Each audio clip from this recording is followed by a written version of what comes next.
Ya, akhirnya Fed memutuskan untuk memangkas suku bunga 25 basis point sesuai ekspektasi, dan dot plot sebetulnya mengecewakan karena mereka hanya menyediakan waktu ataupun ruang untuk pemangkasan satu kali saja di 2026. Tapi kabar bagusnya adalah mereka resmi mengumumkan akan melakukan QE atau quantitative easing, dan inilah kelanjutan dari apa yang sempat disampaikan dan ini adalah kelanjutan dari apa yang sempat disampaikan oleh Powell di FOMC bulan Oktober yang lalu. Ini katanya dengan penghentian atau dihentikannya QT, dan berarti praktis kita akan melihat mungkin peluang cyclically semakin terbuka ke depan. Ini dia ulasannya. Oke, faktor penggerak market yang pertama dan yang paling utama tentunya adalah terkait dengan laporan dan juga keputusan dari Federal Reserve Meeting atau FOMC meeting tadi malam, yang hasilnya sesuai ekspektasi kepangkas 25 basis point, dan ini adalah pemangkasan ketiga kalinya di tahun 2025. Semuanya sesuai dengan proyeksi mereka waktu di bulan September ya, bahwa mereka menunjukkan akan ada peluang 3 kali pemangkasan di tahun 2025, kemudian 1 kali pemangkasan di tahun 2026. Nah, ternyata dot plot yang baru di bulan Desember ini, resultnya tetap sama untuk 2026, itu adalah 1 kali pemangkasan, dan kemungkinan juga 1 kali lagi di tahun 2027. Nah, tapi lucunya, kalau kita lihat reaksi dari market, sebetulnya mereka tidak sekaget itu, dan mereka nampaknya justru malah antusias karena satu sisi, Powell ternyata tidak se-hawkish yang mereka khawatirkan. Yang kedua, datang dari pernyataan Kevin Hassett, salah satu kandidat yang mungkin salah satu favorit menjadi ketua Fed menggantikan Powell. Dia mengatakan bahwa masih banyak ruang untuk Fed melakukan pemangkasan suku bunga, bahkan bisa saja 50 basis point atau bahkan lebih. Nah, ini kembali mengingatkan bahwa di tahun 2026 kemungkinan Powell hanya akan memimpin sekitar 2 atau 3 kali pertemuan di FOMC meeting, dan akhirnya di bulan Mei dia harus menyerahkan tampuk pimpinan tersebut, dan probabilitasnya adalah Kevin Hassett. Dan itulah sebabnya mungkin market melihat ada antusiasme yang mereka cukup optimis bahwa tahun depan sepertinya pengganti Powell itu akan lebih agresif untuk melakukan pemangkasan semua. Walaupun ya kita tahu, kemarin kita sudah bahas terkait dengan plus minus ataupun positif dan negatifnya dampak dari terpilihnya Kevin Hassett. Dan yang ketiga, ini kaitannya dengan kenapa saham justru mulai penurunan pagi tadi setelah kita melihat justru harusnya mereka rally pasca pengumuman Fed. Tapi ini bukan kaitannya dengan pengumuman Fed, tapi melainkan laporan dari sisi laporan keuangan dari salah satu saham yang juga berkecimpung dengan teknologi AI, dan itulah Oracle yang ternyata terpuruk sekitar 10-11%. Alhasil, yang kita lihat adalah Nasdaq juga mengalami tekanan turun pasca kenaikan dari pengumuman FOMC. Apakah yang berpengaruh besar? Kita lihat. Kalau misalkan ternyata ke depan tidak ada masalah, harusnya kita akan lihat recover kembali, apalagi dengan harapan bahwa mereka cukup optimis dengan suku bunga. Nah, terkait dengan keputusan suku bunga, kurang lebih dari dot plot menunjukkan ada sekitar 3 orang yang berbeda pandangan dibandingkan 9 yang mendukung untuk pemangkasan suku bunga. Kita lihat, Goldsby dan Schmidt jelas memilih kemungkinan untuk menahan suku bunga. Sementara untuk Stephen Miran lebih mendukung kepada pemangkasan 50 basis point seperti biasa dari sejak dia menggantikan Adriana Kruger di jajaran Dewan Gubernur Fed. Nah, dot plot kemudian ternyata menunjukkan ada 4 presiden Fed tambahan yang kemungkinan non-voter dan kemungkinan baru akan resmi menjabat di tahun 2026. Mereka lebih memilih untuk suku bunga tetap atau dipertahankan tetap alias tidak berubah sama sekali, dan kemungkinan adalah 2 orang di antaranya Logan dan juga Hamak, yang memang 1 bulan terakhir kita sering mendengar pernyataan mereka relatif ke arah hawkish atau lebih mendukung kepada suku bunga yang dipertahankan. Tapi yang paling juga konsisten ataupun konsekuen adalah dari sekian banyak pandangan negatif ataupun pandangan yang bisa dikategorikan mungkin menentang, tapi masalahnya semua setuju. Walaupun inflasi tinggi, mereka tidak melihat ada alasan untuk melakukan kenaikan suku bunga. Dan itu sebabnya di pernyataan Powell tercatat bahwa kondisinya pasar tidak perlu khawatir terkait dengan keputusan Fed, karena yang harusnya dilihat nanti ke depan itu adalah terkait dengan neutral rate. Dan menurut Powell, mereka sudah berada di sisi neutral yang cukup logis sehingga mereka tidak tergesa-gesa untuk melakukan penurunan suku bunga. Oke, poin yang mengecewakan adalah mereka tidak akan tergesa-gesa untuk turunkan suku bunga lebih lanjut, dan itu berarti FOMC Januari belum tentu ada penurunan suku bunga. Tapi ingat lagi, flashback lagi, FOMC Desember, sewaktu kita setelah pertemuan FOMC Oktober pun sempat diragukan akan terjadinya pemangkasan suku bunga karena Powell mengatakan tidak pasti atau belum tentu. Tapi nyatanya di bulan Desember tetap terjadi pemangkasan suku bunga. Nah, Poin tersebut di-cover lagi dengan pernyataan Powell bahwa semua kebijakan masih tetap bergantung pada data dan dia akan menunggu terkait dengan data-data berikutnya yang lebih menjanjikan. Dan itu berarti minggu depan ada data non-farm payroll dan juga ada data CPI, termasuk juga data di bulan Januari nanti dan sampai ke pertemuan nanti. Jadi mereka masih punya waktu 1 bulan untuk menyusun kira-kira agenda apa yang akan dilakukan, keputusan apa yang akan dijalani, dan itu semua akan bergantung pada data yang diharapkan kembali normal pasca semrawut akibat shutdown kemarin.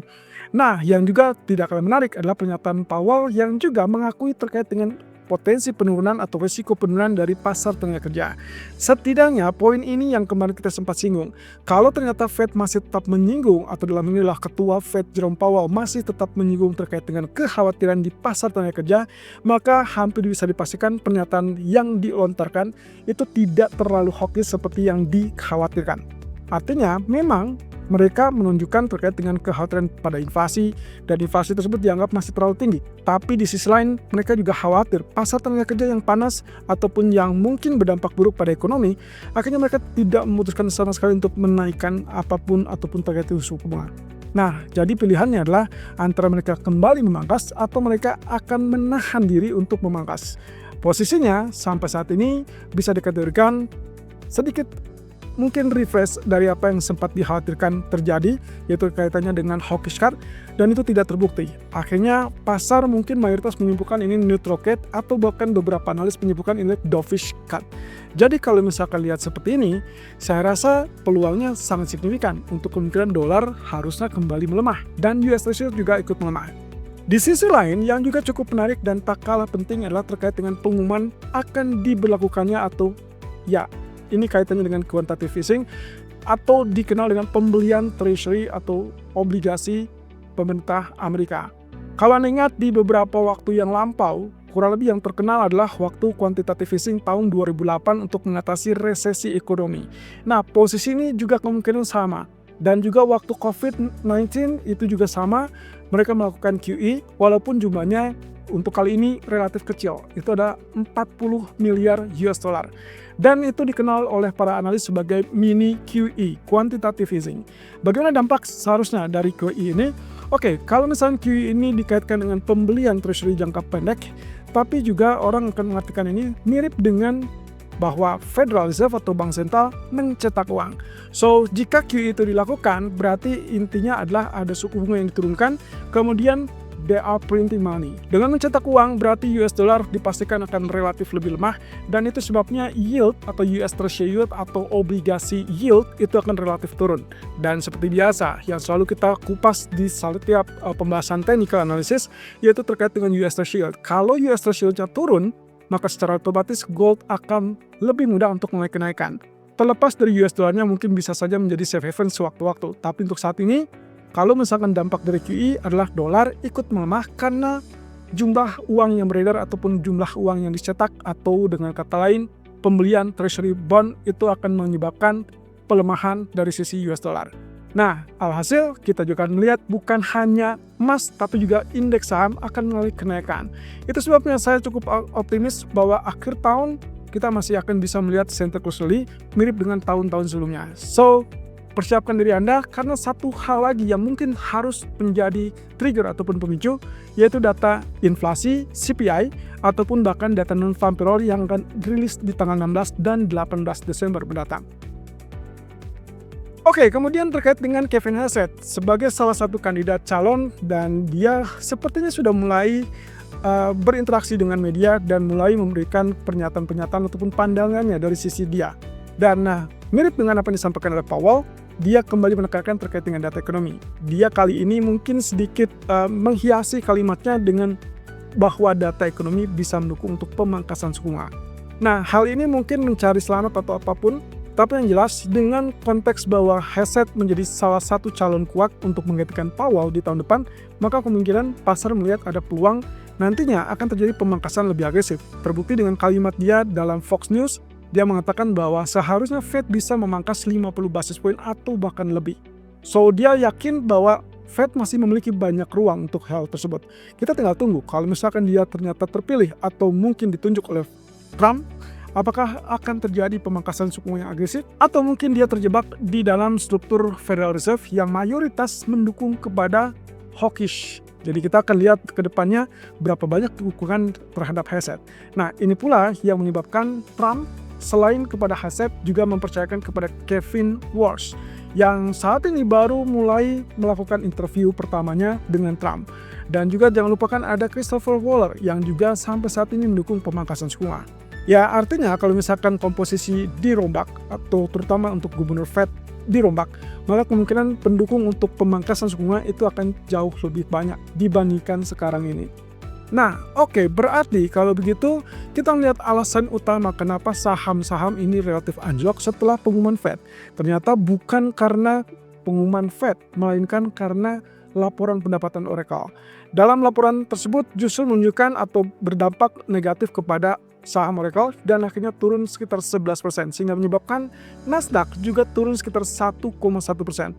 Alhasil, ini adalah kaitannya dengan beban ataupun yang terbebani oleh pemikiran bahwa pasar saat ini sangat khawatir dengan pengeluaran terkait dengan teknologi AI. Semakin besar dana yang dibutuhkan dan itu kelihatannya juga akan menggerogoti perkembangan dari pusat bisnis yang lainnya. So, kalau misalkan seperti ini dan terus berlanjut, maka kemungkinan ini bisa saja menjadi kekhawatiran terbaru terkait dengan AI bubble di tahun depan. Tapi kalaupun misalkan tidak, dengan asumsi bahwa keputusan suku bunga akan relatif lebih longgar di tahun depan, maka seharusnya mungkin kita akan terhindar dari AI bubble tersebut. Well, apapun itu, intinya adalah kesempatan tersebut mungkin baru akan terlihat beberapa waktu mendatang, dan kita akan lihat apakah permasalahan ini masih tetap persisten atau tidak. Nah, terkait dengan apa yang terjadi pada dampak dari FOMC tadi malam, ternyata ekspektasi suku bunga Fed pasca FOMC tadi malam justru bukannya berkurang ataupun bahkan pesimis terkait dengan pemangkasan suku bunga. So, sebagai contoh, FOMC di tanggal 28 Januari mungkin mereka hanya melihat peluangnya 22% untuk pemangkasan suku bunga lebih lanjut.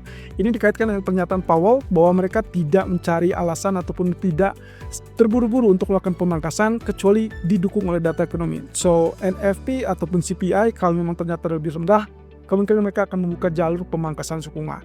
Nah, yang kedua adalah di tanggal 29 April ada FOMC meeting di sana, peluangnya 85% untuk pemangkasan 25 basis point, dan kelihatannya base case-nya kalau tidak April ya sebetulnya Juni 2025, itu berarti di pertengahan tahun, yang artinya setelah Powell selesai masa jabatan di bulan Mei 2026. Nah, kemudian yang berikutnya adalah 29 Juli, kemungkinannya adalah 100% untuk satu kali pemangkasan, dan ini berarti dikaitkan dengan paruh kedua tahun 2026 yang juga sebetulnya sudah tidak ada Powell di situ, sehingga Kevin Hesed diperkirakan akan lebih mendukung ataupun mendorong pemangkasan lebih agresif. Dan terakhir adalah di periode 28 Oktober sampai ke 9 Desember 2026. Menurut pasar melihat ada peluang 2 kali pemangkasan atau bahkan tambahannya 25% kemungkinan untuk pemangkasan ketiga kalinya. Cukup menarik. Apakah kita akan lihat hanya 1 kali seperti dot plot tersebut? Atau justru kita akan lihat lebih banyak di atas 2 kali, mungkin 3 ataupun bahkan 4 kali. Ya, apapun itu, optimisme ini yang akan membawa kita ke dalam pasar ataupun volatilitas pasar yang akan terjadi tahun 2026. Bagaimana dengan Santa Claus Rally? Saya rasa saya cukup optimis bahwa Santa Claus Rally akan hadir segera dalam waktu dekat. Oke, segera mengingatkan kembali bahwa BLS tidak akan merilis data PPI, so malah nanti tidak ada data PPI, kita hanya akan melihat data dari initial jobless claim. Nah, sekaligus juga untuk mengingatkan bahwa data-data seperti CPI ataupun data non-farm payroll baru akan rilis minggu depan. Di tanggal 16 kita akan dapatkan data non-farm payroll, dan itulah data NFP Oktober dan juga November. So far saya belum mendapatkan perubahan apapun. Jadi masih tetap NFP Oktober disertai dengan NFP November. Sementara untuk CPI di tanggal 18 itu tidak akan menampilkan CPI Oktober, melainkan hanya CPI bulan November. Ya, apapun itu kita masih tetap punya fokus yang cukup banyak sampai menjelang akhir tahun. Nah, kemudian data untuk nanti malam, berarti ini saja basecamp yang paling utama. Anda bisa lihat di sini data menunjukkan ekspektasi 220.000, kenaikan sedikit di atas zona sebelumnya. Minggu lalu 191.000 tercatat sebagai yang terkuat ataupun yang bisa dikategorikan yang terendah sejak 2022. terjadi. Kalau misalkan datanya relatif kembali naik, berarti otomatis harusnya dolar kembali mengalami tekanan turun nanti malam. Tapi sebaliknya, ini akan menyulitkan emas kalau misalkan ternyata datanya kembali menguat atau bahkan di bawah 190.000.